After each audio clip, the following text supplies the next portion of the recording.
गुरुजी, संजीवनी रस तैयार है। अब आप मुझे बाहर नहीं निकाल सकते। अब मैं इस सच को कैसे छुपाऊंगा? इस लड़के ने सिर्फ 10 साल साधना की है और ये यहाँ पहुंच गया। इसने तो मुझे भी पीछे छोड़ दिया।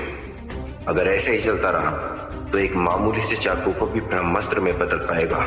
लेकिन ये कैसे मुमकिन है? लेकिन इसने तो मामूली से जंग खाए हुए लोहे के बर्तन में नवरस का संजीवनी अमृत रस बना लिया। मैं 30,000 साल से तपस्या कर रहा हूँ, पर मैं आज तक नवरस का संजीवनी अमृत रस नहीं बना पाया। गुरुजी, अब आप गुस्सा मत होइए। देखिए, इससे अगर हमें चिरंजीवी की प्राप्ति हो जाती है तो हम क्या नहीं कर सकते हैं। यही तो हमारा सपना था ना, कि चिरंजीवी की प्राप्ति हो जाए। आपको पता है, ग्रंथों में ऐसा लिखा हुआ है कि इसकी प्राप्ति के बाद हम अलग अलग डायमेंशंस में जा सकते हैं, अलग अलग ग्रहों में जा सकते हैं। और गुरुजी, आप ही बताइए ना कि हम अपने गुरुकुल में क्या करते थे। इसी के लिए तो मेहनत करते थे ना। मैं इसे खा लूं? तुम इसे नहीं खा सकते। तुमने इतनी कीमती चीज को बर्बाद कर दिया। गुरुजी, मुझे तो कुछ असर ही नहीं हो रहा है और ना ही कोई पावर महसूस हो रही है। तुम अब इस स्तर से ऊपर उठ चुके हो। अब चाहे तुम 10,000 संजीवनी अमृत रस भी खा लो तो भी तुम पर कुछ असर नहीं होगा।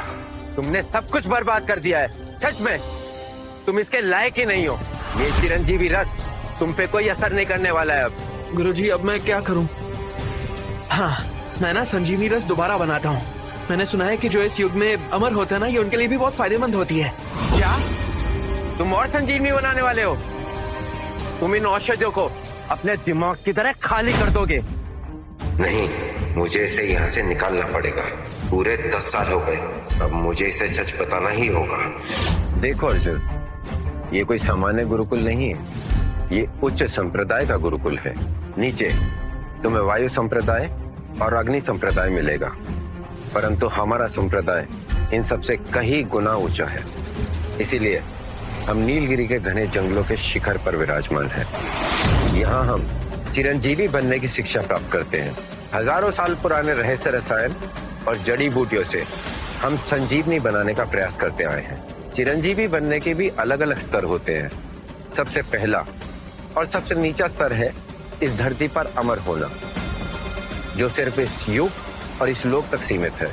उसके ऊपर आता है असली चिरंजीवी, उसके बाद स्वर्ण चिरंजीवी और आखिरी में आता है पवित्र चिरंजीवी। अर्जुन, मैं यहाँ 30,000 सालों से तपस्या कर रहा हूँ और मैं अमर हो चुका हूँ, जो अपने आप में एक बहुत बड़ी सिद्धि है। यहाँ की घाटियों में कुछ ऐसे रहस्य छुपे हैं जो किसी और लोक में उपलब्ध नहीं है। लेकिन एक बात कभी मत भूलना, ब्रह्मांड की जड़ तक पहुंचने का रास्ता यहीं से होके गुजरता है।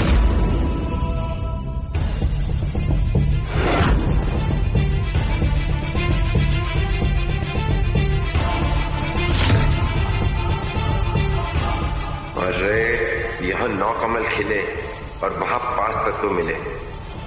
ये तो चिरंजीवी के स्तर तक पहुंच गया।